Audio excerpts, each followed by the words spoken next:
So first of all, let me again take this moment to welcome everyone. Thank you for joining. This is of course, our usual monthly webinar. This time we thought, and as is our tradition, usually after the annual meetings, I think we get together here and maybe just reflect again upon the state of the region. Those of you who are here in Washington in October and have been following our events will remember that there was an event on Saturday, the 26th of October, where we had a brief overview of the Africa's Pulse messages, but also a panel conversation made of ministers and also individuals from private sector and civil society who are actively involved in, changing the way we think about some of the things that the Pulse was covering. So what I wanted to do this morning is to give you a quick overview of the Pulse. I hope all of you have a chance to pick up a copy, electronic or otherwise, and be able to look through the main message. There are a lot more details there. And so what I'm going to do is a kind of an overview of the key story here.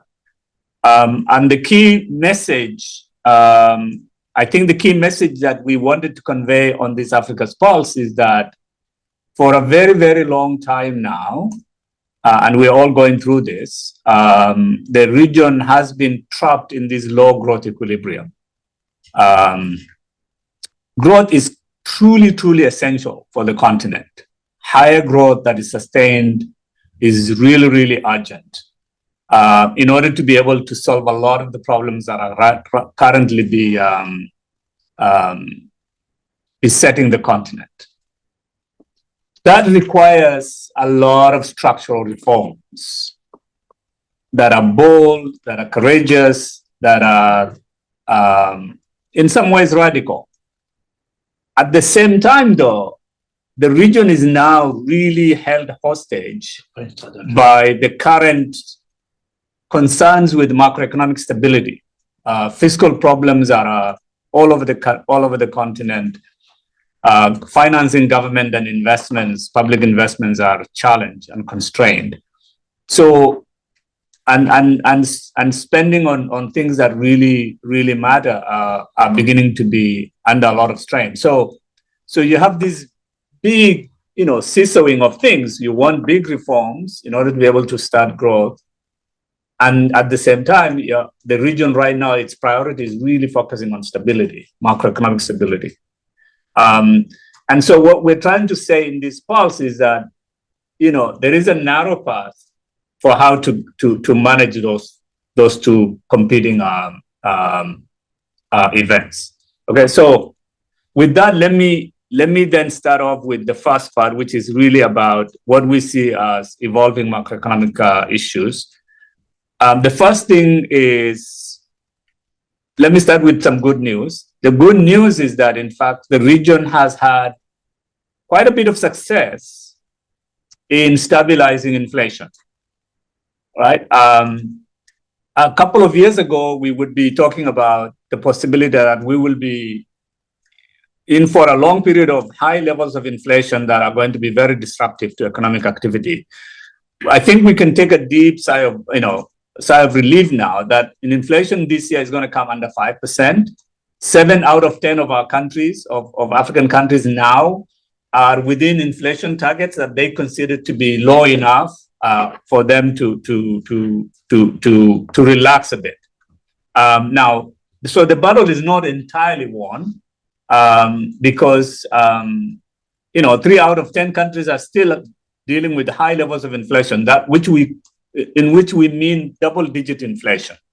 And these are some of the big countries in the region, like Nigeria, in terms of economy in any way. Nigeria, Ghana, Ethiopia, right?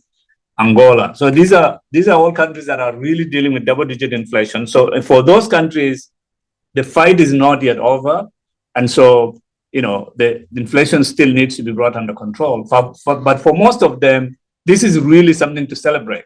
And the reason why this is happening is, domestically, for many parts of the country, of the continent, there have been recovery of agricultural production, right? Two, commodity prices have eased a bit, and currencies have stabilized because there was a lot of instability in currencies that is driving a lot of import costs that are then, finding themselves into domestic price inflation. And then, at the global level, interest rates in big economies have come down or have stabilized because inflation in those countries have stabilized, right? So because of these reasons, inflation has kind of stabilized the economy. And that is good because it's actually underpinning what I'm about to say here in the next, in this other slide, which is that economic recovery is beginning to look positive, right? So growth is going to be around 3% this year from a low of 2.4% last year. And we focus that, in fact, it will rise up to 4%. And this is primarily driven by recovery in private consumption of households. So household budgets, because inflation is declining, are beginning to actually stabilize and recover. And also investments are beginning to kick up a bit. There's a little bit of an uptick of investments. On the production side, we're beginning to see recovery in services, mostly. Services in tourism, in wholesale, retail, telecommunications, financial services, and so on, right? So that's where most of the recovery is coming from. And excuse me. And the second point we're saying about this is that even though there is a positive recovery, the speed is very slow. And why do we say that? Because if you see the red line there, this is not too long ago, about a decade ago, the region was growing at 5.3% on average. That is, and yet this year's growth is about 2.3 percentage point lower than that, that period in which the region actually experienced some relatively decent and modest high growth for almost a decade and a half.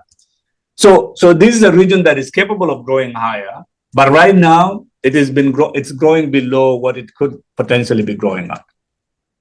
And this is a problem because these levels of growth, if sustained for a long period of time, which has been the case in the last 1 decade, are on per capita terms very low, right? They're basically about zero because, population growth is about 2.6% in sub-Saharan Africa. And what's happening? Let's see this. Let's see. No, so annotation was okay. No, but I'm here still. Yeah. So on per capita terms, 3% growth, if you subtract 2.6 is basically 0.4. So that is not enough to reduce poverty or inequality, which is another problem in the region. And so this is the challenge that is facing the region, right? How to jumpstart growth. Now, why do we see growth to be on a slow speed?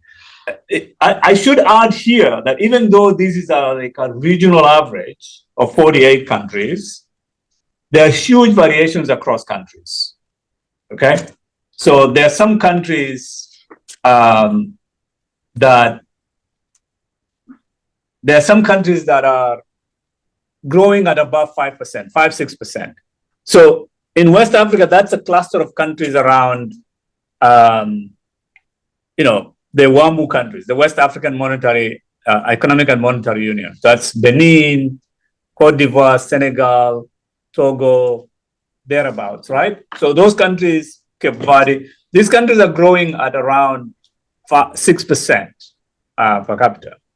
And then in eastern part of Africa, you will find countries like Uganda, Rwanda, Kenya, Tanzania, Ethiopia. These are countries that are also growing at 5 and above, right? So what we saw is that when you just look at the last 3 years, 2019 to around 2022, compared to, let's say, just the 3 years just prior to the pandemic. Sorry, I misspoke. Between 2022 to 2025, that projection between 2022 and 2025 compared to 2016 to 2019, about 26 countries out of the 48 are growing above what they were growing in recent years, are growing above what they were growing prior to the pandemic. So that's a positive thing. So this is why I think you should be very cognizant of what is going on with these averages, right? So this is a regional average, but when you actually think about the continent as a whole, there are some countries that are growing at relatively, where growth has been relatively resilient. Now, so coming back to why growth has been slow, one reason is debt. We see that there has been a real boom in debt in Africa, right? For the last, between 2011 and 2022, about a decade or so, 12 years, African growth has kind of more than tripled from 150 billion. This is external debt, public and privately guaranteed external debt stocks. So doesn't include domestic. So it has tripled, about 500 billion as of 2022. And a lot of that is coming from new creditors. So if you look at this graph on the left, you see that the green and the red constitute most of the expansion somewhere around 2016, right? Most of the expansion comes from those three. And those three are private creditors, bondholders, and China. Okay. Now, obviously, there will be also other creditors like the Gulf states, Turkey, that should, in principle, be coming here. But just those three are now making up to about 47% of African debt. Then the next big thing, other than those creditors, of course, multilateral development banks like IMF, World Bank, African Development Bank, and so on, right? Now, even though most of the 53% of the debt is being held by multilateral development banks and Paris Club countries, the interest payments to Africa this year, which will be around 19 billion, right? External interest payments this year, which will be around 19 billion. 80% of those interest payments are going to these new creditors.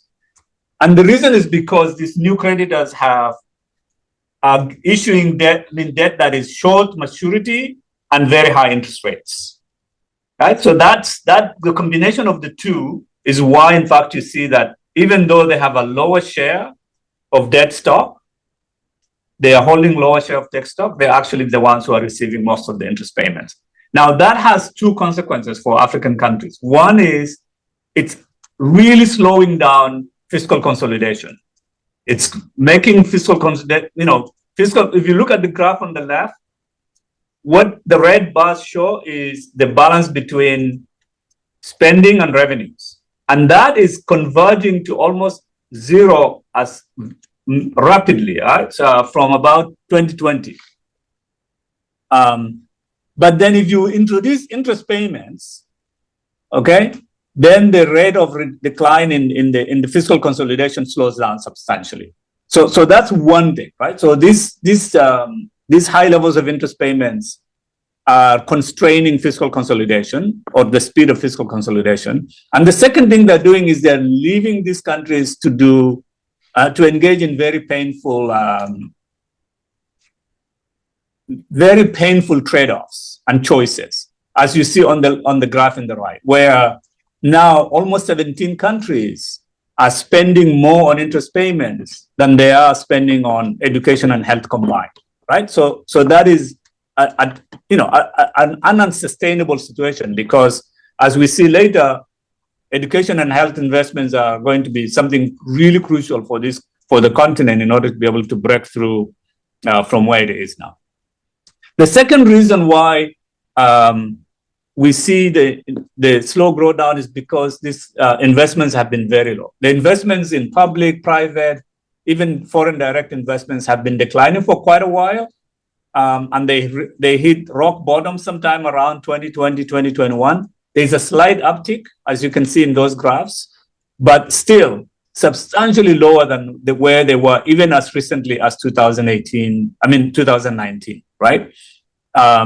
So this is a major problem because, as we know, investments are really crucial for, entry of new firms or enterprises, the ability of the existing enterprises to actually expand and to hire more people and so on and so on, right? So this lack of investments is constraining growth substantially. And this is, again, one of those problems that the continent needs to solve as it tries to get out of its current low growth environment. The third reason is these intensifying shocks. And I give you an example here of climate, but think of this as extreme weather events. Now, in 2024, as you can see, well, two things to notice here. First, in recent years, you've had a lot more extreme weather events than in the last. So you can see, for example, the last 5 years, from 2020 to 2024, 4 out of those 5 events are among the top 6 in the last 15 years, right?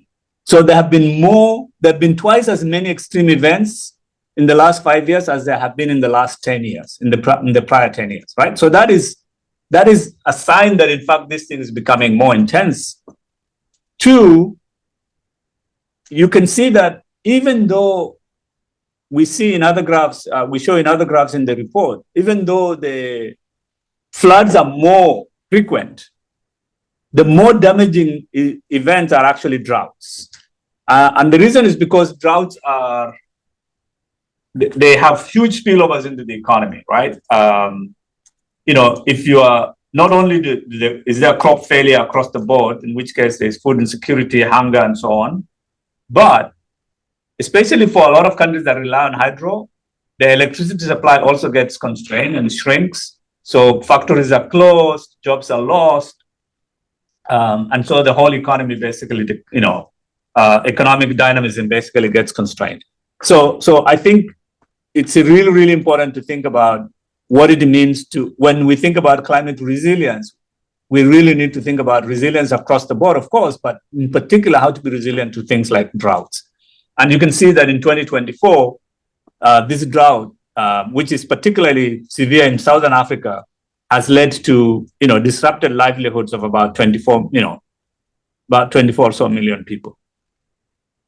The second is conflict, which is predominant across the board, and it is, again, it's extremely damaging because it leads to, destruction of property, buildings, roads, services come to a grinding halt, government services get shut down, especially in schools, health clinics, people get displaced, they can't engage in productive activities. Just to give you an example, in just the conflict in Sudan alone, right? Which is, maybe the 6th or the 7th largest economy in Africa. Just the conflict in Sudan alone knocks off 0.5 percentage points of the region's GDP. All right, that's huge for us, for a country that is not among the top, 5 countries in the economy of the region. So that's how damaging you can think about this.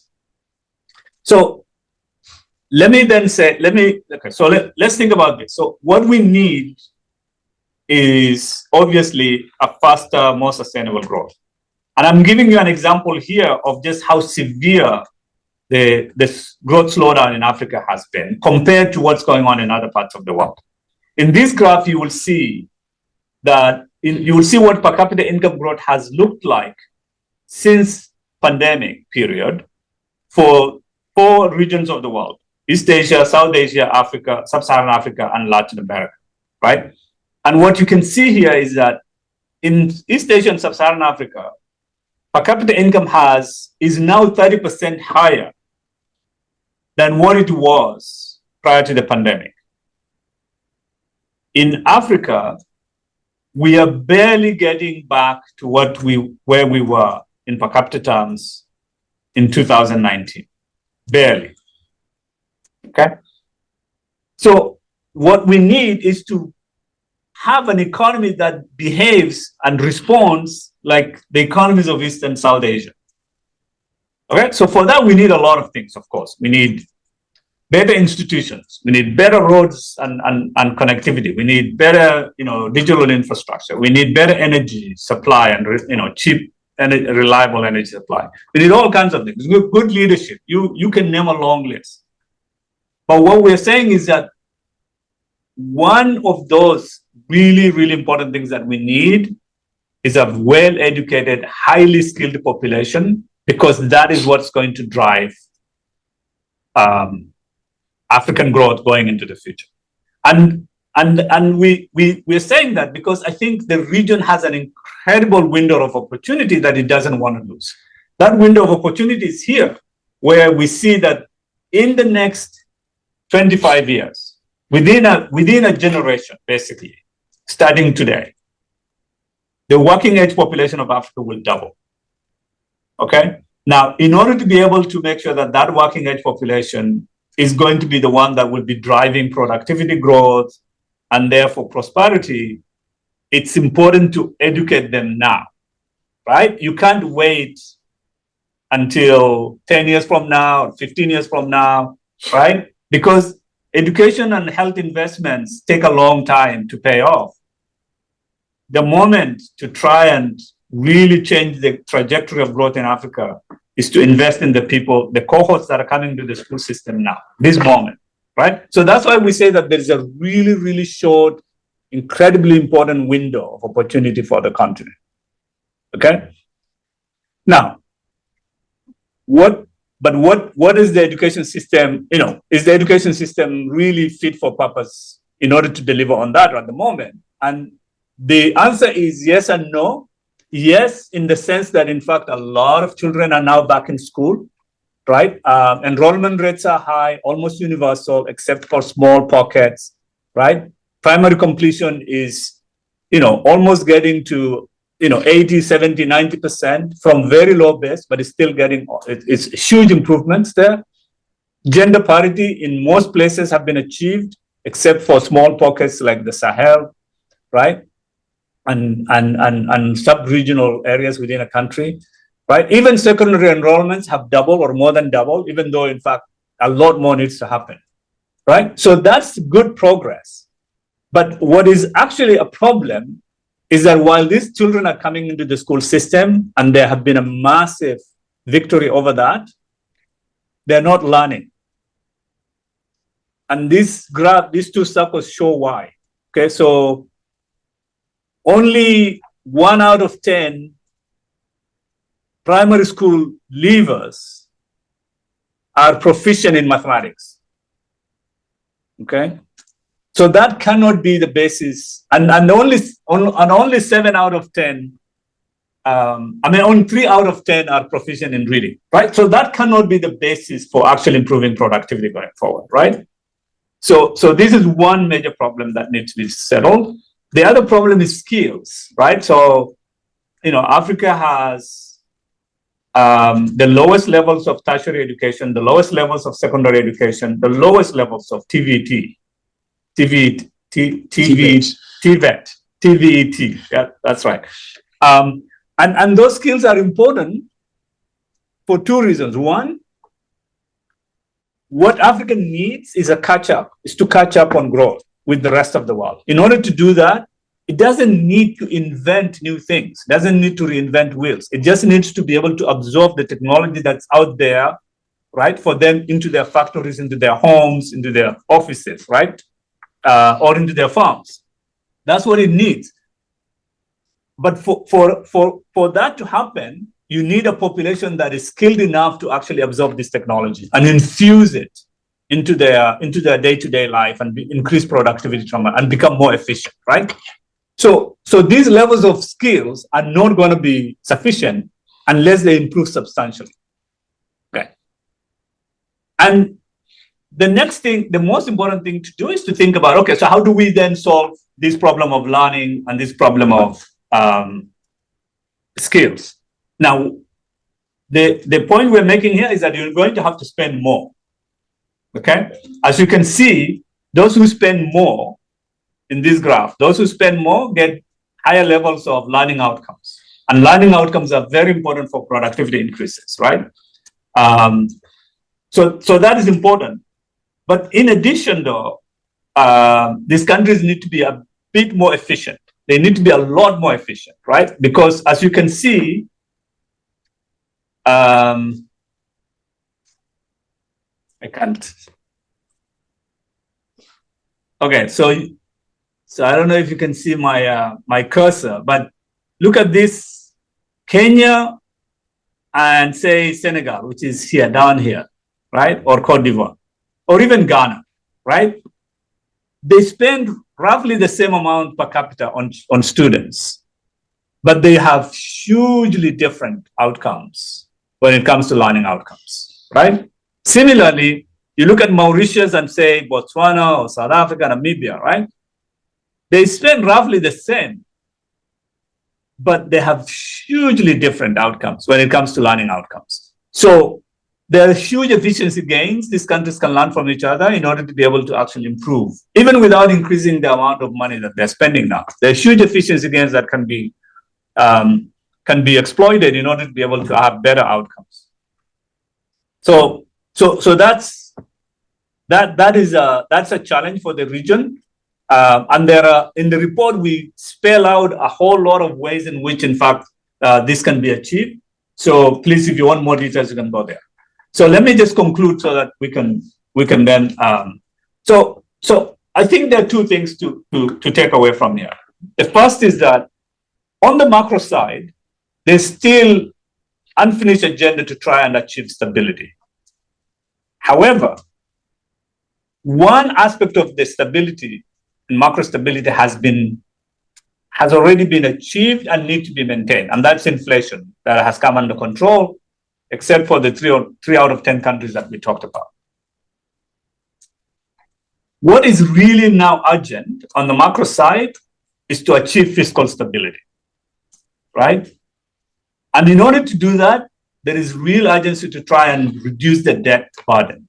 That will involve a whole lot of things. There's a lot we can talk about in terms of reducing debt burden, right? Some of it will involve debt reduction, certainly, because a lot of these countries may not be able to pay their debt off. Some of it will require just restructuring. Some of it will require transparency. Some of it will require a bit of management of public investments. Some of it will require efficiency in spending, right? In order to bring down debt, right? That involves having a form of fiscal compact, which is transparent, right? And accountable to the people, right? So improve transparency of spending, improve transparency of investments, improve transparency of, revenue collection, so that you get the confidence of the population that, how you're spending the money is acceptable to them and is delivering services that they need in order to be able to, for them to exploit their capabilities and flourish, right? Now, once you do that, that frees up money for you to spend on really improving the human capital. And that requires, first and foremost, to improve foundational learning. Foundational learning is, start with early childhood education, where the kids get a lot of, where you lay the foundations for the accumulation of human capital throughout the life cycle, right? This is where cognitive development happens early and gets established and gets,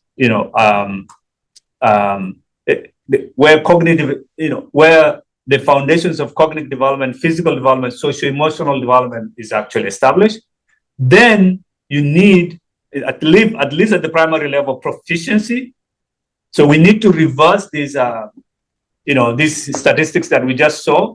Instead of talking about 9 out of 10 and 7 out of 10 not being proficient in math and reading, we should be talking about the exact opposite, right? That in fact, 9 out of 10 or even 100% are proficient, that 7 out of 10 are proficient in reading, and so on and so on, right? So that's foundational learning.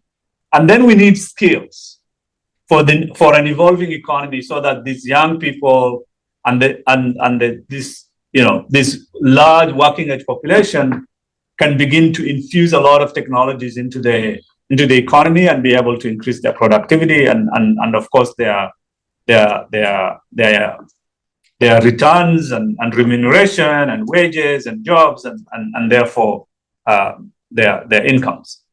And then the final thing is, of course, to invest smartly, right? Important here is, as we talked about, not only efficiency, but to really think about the things that matter even within education system. What are the things that really make a difference? Some of those things are teacher quality, for sure, right? And complementary investments in terms of infrastructure, such as, classrooms, or even just technologies that are complementary to the skills of teachers, right? So that is the combination of things that is going to create an environment for faster growth that is more transformational, unlike the growth that we've had that has been running on extraction for the last 60 years, which has not been transformational.